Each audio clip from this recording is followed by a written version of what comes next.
இது நீங்களே பார்த்து இதுக்கு என்ன அர்த்தம் சொல்லுங்க. எறும்பு கிட்ட ஒரு விஷயம் இல்லவே இல்லை. அது எது? இந்த படத்தை பாத்தீங்கன்னா கண்டுபிடிக்கலாம்.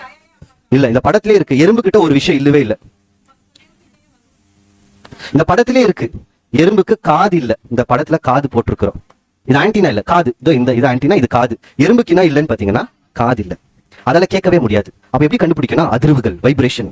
அதனால தான் இயேசு கிறிஸ்து நம்ம கிட்ட ஒரு விஷயத்த சொல்வாரு. உங்களை நான் ஓநாய்கள் மத்தியில் அனுப்புறேன், நீங்க எப்படி இருங்கன்னு பாத்தீங்கன்னா பாம்பை போல் வினா உள்ளவர்களாயிருங்கள். பாம்புக்கு என்ன இல்ல?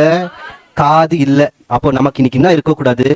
காது இருக்கக்கூடாது. என்ன அர்த்தம் தெரியுங்களா?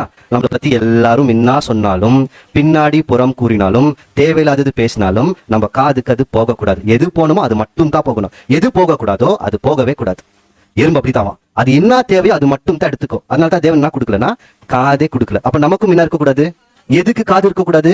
உலகத்துக்கு செவிடர்களாய் மாறி சத்தியத்துக்கு செவி உள்ளவர்களாய் இருக்கணும். இது இன்னொரு கண்ணோட்டத்துல புரிஞ்சுக்கலாம். நீங்கள் மரித்தீர்கள் போல் சொல்றாரா? நீங்கள் மரித்தீர்கள், இனி நீங்கள் அல்ல சொல்றாரா இல்லையா? அப்ப செத்து போயிட்டோம்னா என்ன அர்த்தம்?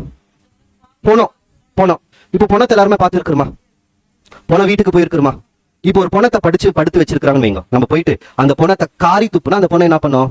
ஏஞ்சி உக்காந்து ஏன் என்ன துப்புனன்னு கேக்குமா? அப்ப நம்ம மரித்தோ காது இல்லைன்னா என்ன அர்த்தம்?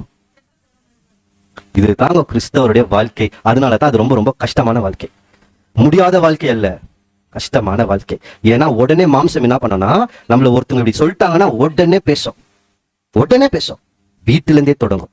எனக்கு பொறுமையா இருக்காது, உடனே நான் பேசிடுவேன். ஆனா என்ன சொல்றாரு? எறும்பை போல் என்ன இருக்கக்கூடாது? காதே இருக்கக்கூடாது. காதை மூடுங்கன்றார். வாசிக்கலாம் பாருங்க. ரோமர் 12ஆம் அதிகாரம் 2ஆம் வசனம். நீங்கள் இந்த பிரபஞ்சத்திற்கு ஒத்த வேஷம் தெரியாமல் தேவனுடைய நன்மையும் பிரியமும். அப்ப காதை எதுக்கு மூடுன்றாரு? உலகத்துக்கு மூடு. எதுக்கு திறக்கணும்? சத்தியத்துக்கு திறக்கணும். அதான் கிறிஸ்து சொல்றாரு. என்ன சொல்வாருன்னா, செவி உள்ளவன் கேட்க கடவன், என் ஆடுகளின் சத்தத்தை கேட்கும், என்னை பின்தொடர்ந்து வரும். இப்ப இதோட பாடத்தை முடிச்சோம். இது இன்னும் போதும். எறும்பு குறிச்சியுள்ள பார்த்தோம். ஆனா ராஜ்யத்துக்குரிய ஒரு தீர்க்க தரிசனம் கூட எறும்பு கிட்ட வச்சிருக்கிறார்.